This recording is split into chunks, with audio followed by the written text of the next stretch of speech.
네, 뉴욕 증시는 은행 리스크가 일부 완화된 가운데 금리 향방을 두고 또 뜨거운 논쟁이 이어지고 있습니다. 관련 내용 글로벌 콘텐츠부 조연 기자와 살펴보겠습니다. 조 기자, 요즘 연내 금리 인하에 대한 기대감이 시장에서 더 커지고 있는데 이거 섣부른 판단이다, 이런 경고가 나왔다고요? 그렇습니다. 바로 세계 최대 자산운용사인 블랙록인데요. 먼저 블랙록 경고를 보기 전에 신채권왕 제프리 건들락의 주장, 그러니까 연준이 곧 금리 인하에 나설 것이다. 이 전망부터 봐야 하겠습니다. 건들락 더블라인 캐피탈 CEO는 미국 경제가 앞으로 수개월 내에 깊은 침체 가능성이 크다면서 연준이 그때 가서 급격하게 금리를 내리는 것이 아니라 지금부터 조금씩 금리를 내려야 한다라고 주장을 했습니다. 그리고 올해 금리 2번 정도 인하될 것이다, 이런 전망도 내놨는데요. 함께 미 연준이 인플레이션 핑계를 대면서 계속 금리를 올리는데 이거 실수다, 이런 지적도 했습니다. 그런데 이 대답에, 이 질문에 대해서 여기에 글로벌 1등 자산 운용사인 블랙록 수석 투자 전략가인 웨일리가 전면 반박에 나선 것이죠. 올해 금리 인하 없을 것이다라고 얘기를 했는데요. 보면은 이제 고객들에게 보낸 투자 서신에 쓰여져 있었습니다.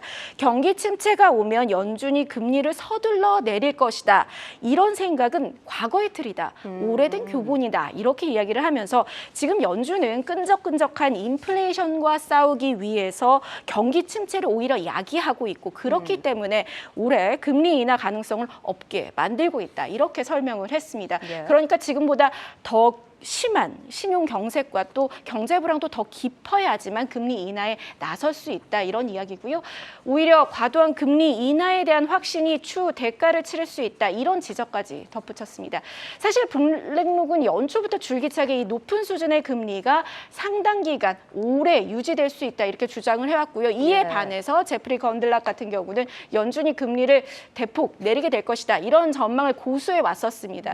그야말로 채권 왕과 운용 퀸이 붙은 것인데요. 어떻게 누가 웃게 될지, 끝에는 웃게 될지 귀추가 주목되고 있습니다. 이렇게 보니까 정말 팽팽한 모습인데, 파월 의장은 또 여기에 연내 금리 인하 없다, 이런 입장을 계속 못 받고 있고, 시장 예측도 쉽지 않은 만큼 어디까지나 경계감은 또 필요해 보이는 장인 것 같습니다.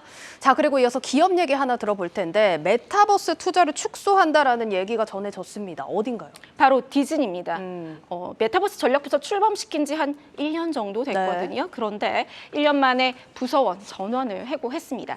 디즈니는 이번 주부터 2달에 걸쳐서 7,000명 규모로 예상되는 구조조정 진행하기로 했습니다. 이 과정에서 메타버스 직원인 약 50여 명 전부를 내보낸다고 알려졌는데요.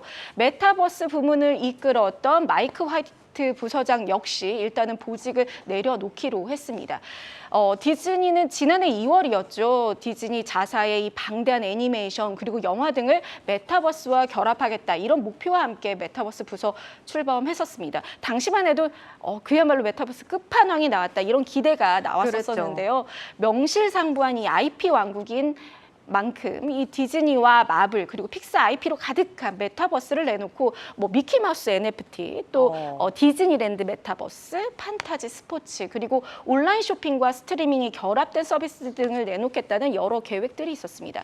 근데 하지만 1년이 넘도록 이 비전을 구현해내는 결과물이 나오지 않았거든요. 그리고 또 실질적인 수익성에도 큰 도움이 되지 못했습니다. 그러면서 구조조정 대상이 됐습니다.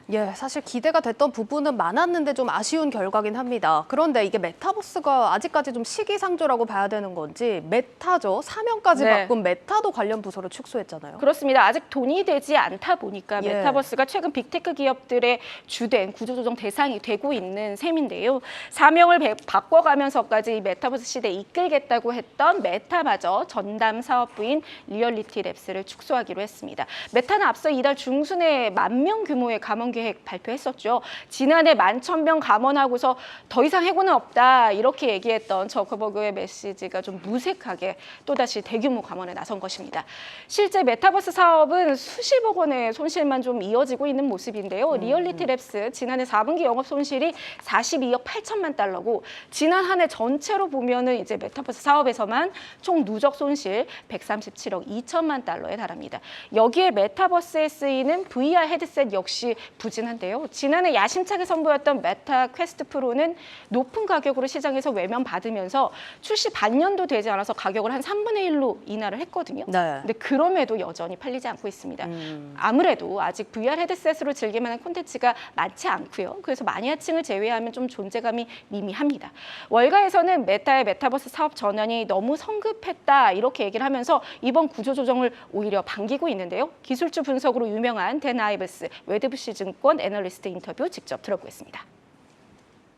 I think Zuckerberg, for the first time in years, is doing a great job. And ultimately, that name change probably came even a bit too early because they're really pulling back from that metaverse strategy, going back to traditional Facebook. And I think that's really what investors want to see. Efficiency is the key.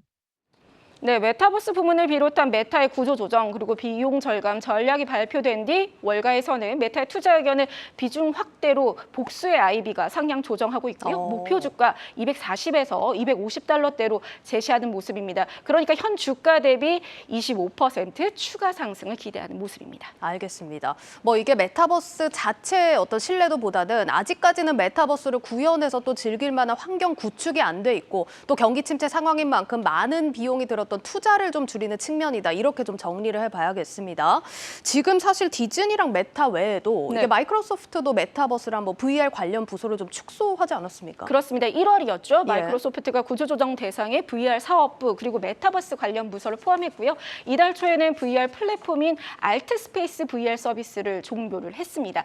하지만 업계에서는 마이크로소프트가 메타버스를 포기했다고는 생각하지 않습니다. 물론 최근 마이크로소프트가 생성형 AI에 좀 관심을 쏟고 있지만 그렇죠. 예. 그래서 기업 고객을 대상으로 한 B2B 대표 상품 메시를 플랫폼으로 해서 전략적으로 키울 것이란 분석이 나오고 있습니다. 마이크로소프트는 단순히 AR, VR이 기기 중심에서 벗어나서 언제 어디서나 접속 가능하고 현실과 같은 이 차세대 몰입형 메타버스 작업 환경을 제공하는 데 주력하고 있는데요. 그리고 무엇보다 또 시장에서 기다리는 것은 애플의 글래스 아니겠습니까? 그쵸. 글래스 형태의 MR 기기죠. 이 오는 6월 개발자 회의에서 공개되고 또 이르면 연말에 판매가 시작될 것이란 전망이 되고 있습니다. 하지만 시장에서도 애플의 MR 기기가 출시와 함께 폭발적인 인기를 끌기보다는 좀 시간이 필요할 것으로 보고 있는데요. 네. 예상되는 가격이 $3,000거든요. 비싸네요. 아무래도 대중적 인기를 처음부터 끌기는 쉽지 않겠죠. 네. 그래서 월가에서도 이 빅테크들이 연이어 실패를 경험한 메타버스에서 애플이 의미 있는 성과를 낼 수 있을지 주목하고 있고요. 한편 메타버스 시장 확대의 분수령은 저가 VR 기기가 출시가 예상되는 2025년 이후라는 분석이 나오고 있고요. 또 최근에 월가에서 이 메타버스 시장에 대한 연평균 성장률 전망치가 지난해보다 올해 나오는 보고서들은 좀 낮아지고 있거든요. 그래서 예. 이 점도 유의 있게 보셔야겠습니다. 네, 잘 들었습니다. 고웨스트 조연 기자였습니다.